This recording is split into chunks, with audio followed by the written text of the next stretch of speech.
আপনার কি অনেক রাগ হয় এবং রাগ করার পরে অনেক বেশি অনুশোচনা হয়? তাহলে আজকের স্টোরিটা আপনার জন্য। বালক ছিল।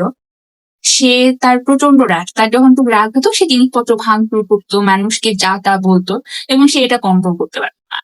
কিন্তু তার বাবা ছিল অত্যন্ত জ্ঞানী। সে তার এই কিশোর বালককে পেরেক এবং একটা গাড্ডর দিল। বলল যে তোমার এখন থেকে যখনই রাগ হবে তুমি তখন বাড়ির পিছনে যে বেড়াটা আছে সেই বেড়ায় গিয়ে এরকম পেরেকটাকে তুমি ঠুকাবে এই কার্ডবোর্ডের মধ্যে। তো এই ছেলেটিও তাই করতে থাকলো। এই কিশোর ছেলেটার যখনই খুব রাগ ওঠে সে তখন ওই পিছনের বেড়ায় গিয়ে বাড়ির পিছনের ওই বেড়াটায় গিয়ে সে কাঠ ঠুকে আসে, পেরেক ঠুকে আসে। এরকম করে করতে গিয়ে সে খেয়াল করে দেখলো কাঠটা কাঠের মধ্যে পেরেক ঠুকাতে গিয়ে তার একটু কষ্ট হচ্ছে। সে তখন এরকম করে 30 থেকে 40টা পেরেকের মতো সে ঠুকাল সেই কাঠ। এরকম করে পেরেক ঠুকাতে ঠুকাতে একসময় সেই কার্ডবোর্ড আর কোনো জায়গা ফাঁকা থাকতো না যেখানে সে পেরেকটা ঠুকাবে।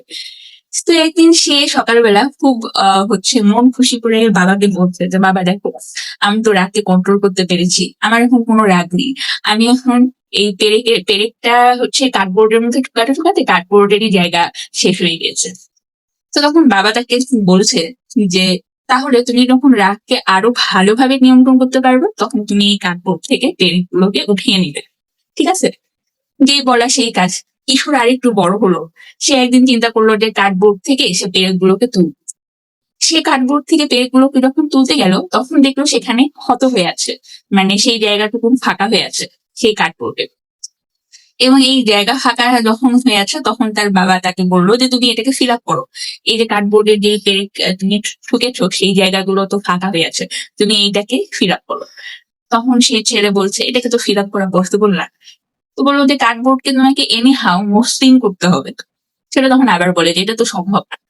তখন বাবা সেই ছেলেকে বলছে যে তুমি যখনই রাগ করে কাউকে কোনো কটু কথা বলো, যখনই তুমি কোনো একটা খারাপ ব্যবহার করো, তখনই তার মনের মধ্যে এরকম ক্ষত তৈরি হয়ে যায়, যেটা কখনোই মসৃণ কাঠের মতো মসৃণ হয় না।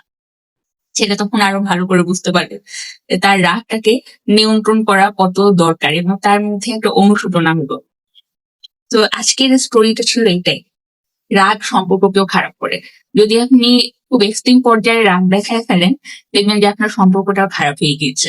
তো আজকে আমি 2টা ট্রিক্স বলবো যে আমরা কিভাবে আমাদের রাগকে নিয়ন্ত্রণ করতে পারি।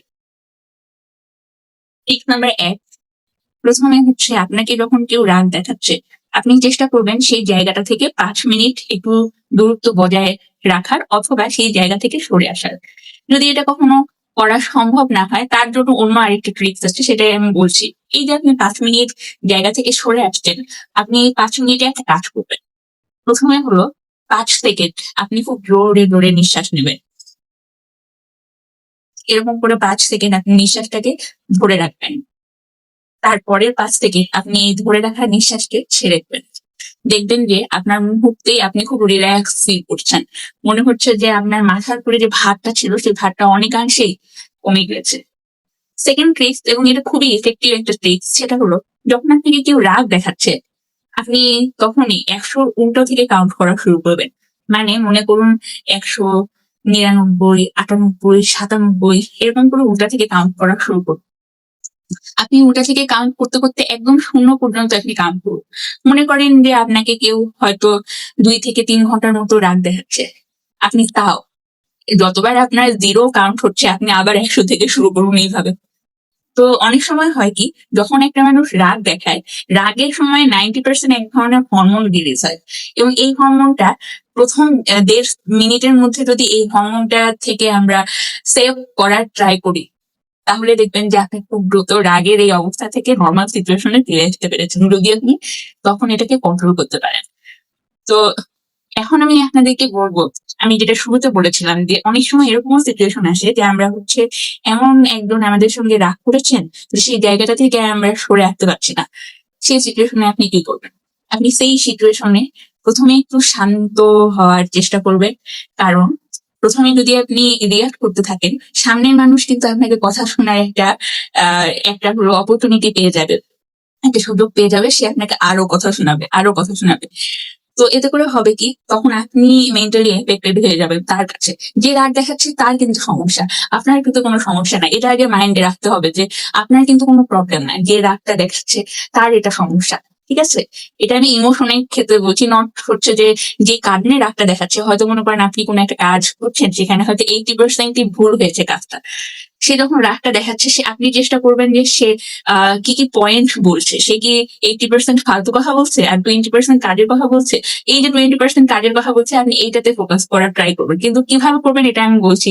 সে যখন রাগ করছে, আপনি আপনি প্রথমে আপনার মাইন্ডকে মেসেজ দিন, please keep in silent, keep silent, keep silent, keep silent. আপনি মাইন্ডকে মেসেজ দিতে থাকেন যে আমাকে সাইলেন্ট হতে হবে, আমাকে সাইলেন্ট হতে হবে।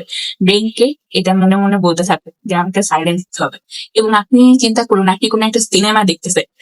হ্যাঁ, সিনেমায় অ্যাকশন চলতেছে এখানে। আপনার মাইন্ডকে সেটা বলতে থাকুন, এখানে সিনেমা চলতেছে, অ্যাকশন চলতেছে। So don't take it personally. এটাকে পার্সোনালি নিয়ে নিয়েন না। আপনি যখনই কারো রাগকে পার্সোনালি নিয়ে নিবেন, আপনি তখন বেশি হার্ট হবেন এবং হচ্ছে সেই পরিস্থিতিটা থেকে আপনার বের হতে অনেকটা সময় লাগবে। তো এই ছিল আজকের আমার ট্রিক্স। আপনারা যদি এরকম ছোট ছোট ট্রিক্স এবং কোন ধরনের নেগেটিভ ইমোশনকে ট্যাকেল করার জন্য ট্রিক্স জানতে চান, কমেন্টে সেটা লিখুন। আমি নেক্সট ভিডিওতে সেইটা ট্যাকেল কিভাবে করব, কিভাবে আমরা এই অবস্থা থেকে মুক্তি পাবো। মুক্তি না পেলেও অ্যাটলিস্ট আমাদের মেন্টালি একটু রিলিফ পাওয়া যায়, এরকম কিছু টিপস অ্যান্ড ট্রিক্স নিয়ে সেই ভিডিওটি করব। আজকে এই পর্যন্ত, টাটা বাই বাই।